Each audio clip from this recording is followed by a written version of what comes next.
Good morning, everyone, and welcome to Think Future. My name is Chris Kalaboukis, and once again, we're coming at you live from deep in the heart of Silicon Valley, California.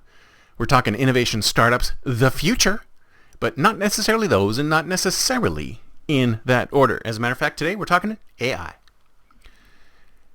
If you're watching on YouTube, smack that subscribe button and hit that bell so you can be notified when a new show comes online. And if you're listening on your favorite podcast service, please subscribe and please drop a note on Apple Podcasts. I greatly, greatly appreciate it. Now, I've always said, everything will happen. The only question is when. Everything will happen. The only question is when. We just don't know when it'll happen, but it'll happen. And I did a show a while back talking about ChatGPT and the other OpenAI alternatives that are out there. And it's already happening. In fact, ChatGPT and a few other tools from OpenAI are currently being used to generate content. And what I said before was that we're going to get into a situation where it's going to be AI versus AI, and human beings will be left out of the conversation completely. Here's what I mean. So, content marketing. What is content marketing? Well, I tell you, content marketing is you creating relevant, supposedly relevant content and putting it up on your website. So you put this relevant content on your website, and the more and more relevant content you put up on your website, it draws the attention of the search engines. So if you pay for an ad, you go to Google and you pay for an ad, you pay for an AdWord, it shows up beside the search results. But you know it's an ad. It actually says it's an ad. But if you created really relevant and compelling content that a lot of people link to, Google might say, you know what, this site is a font of knowledge on this particular topic. Instead of paying for advertising, we're going to put it in the organic search results. So I'm going to generate content on my website, and this is how I get around having to pay all that money to Google so that it shows up in the ads. And if it shows up in the ads, there's no guarantee that anybody's going to look at it. They're just going to charge me a lot of money. And this is why Google is one of the most valuable corporations in the world, is because they charge a lot of people a lot of money to slap those ads up there. In fact, it's still their number one moneymaker. But I digress. So I decided to go the content marketing route. So I'll create, not me personally, but I'll say startup founder or your company decides to create content. They do content. They go down the content marketing path, because not only are they creating content for the search engines to find and to determine that these guys are an authority in the field, they're also creating content so people can look at it. Human beings can look at it and go, wow, that's pretty useful content. I think these guys know what they're talking about.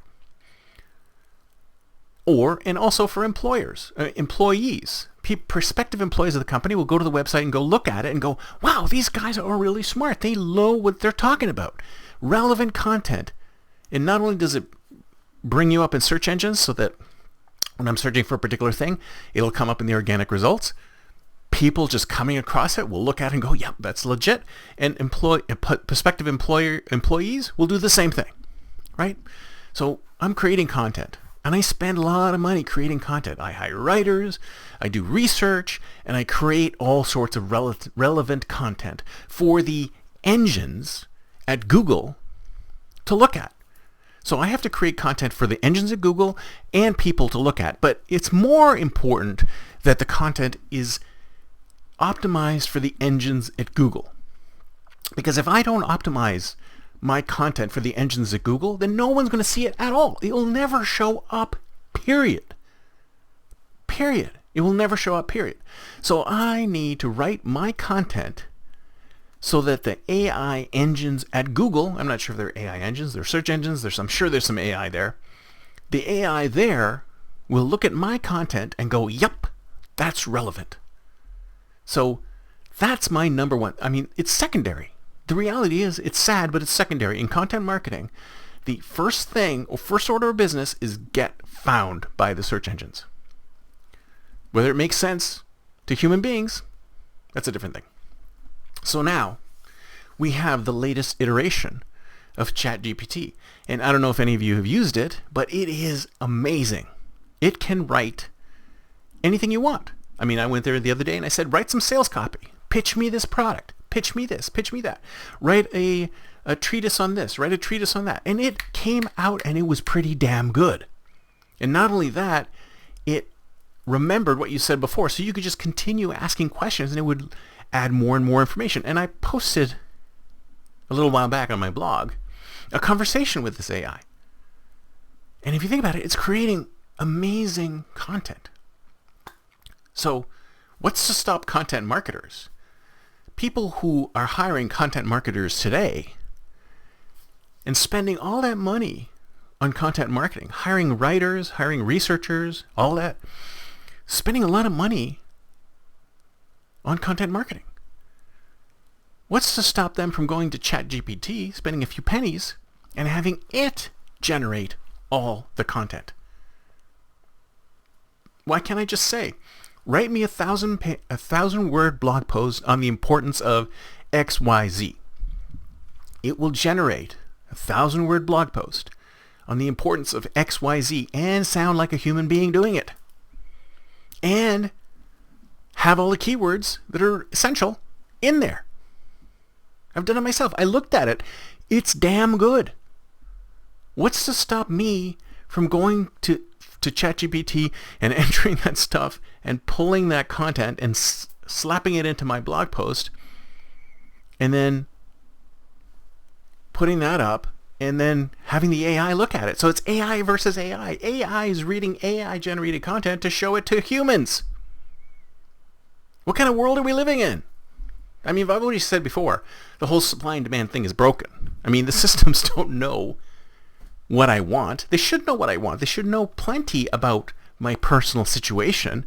Why can't my machines, my phone, like Google, Amazon, Apple, why can't any of these companies tell me what I want?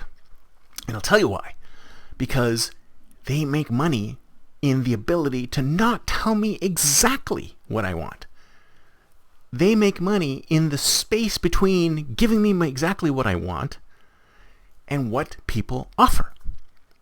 Because if they match things up exactly, which if you ask me, they can do right now. We can have today a perfect matching service where I can step up to my computer, I can open up my phone, and it will tell me exactly what I need to know.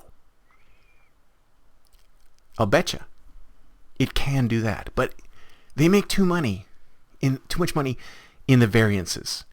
They're not really all that interested in providing you with the most relevant information.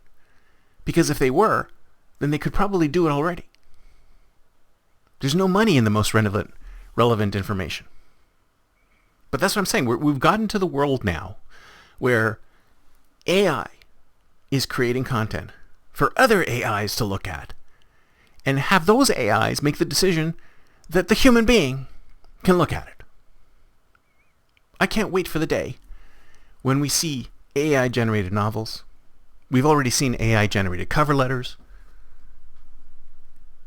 AI is going to generate all this content for other AIs. Where is the human in the equation?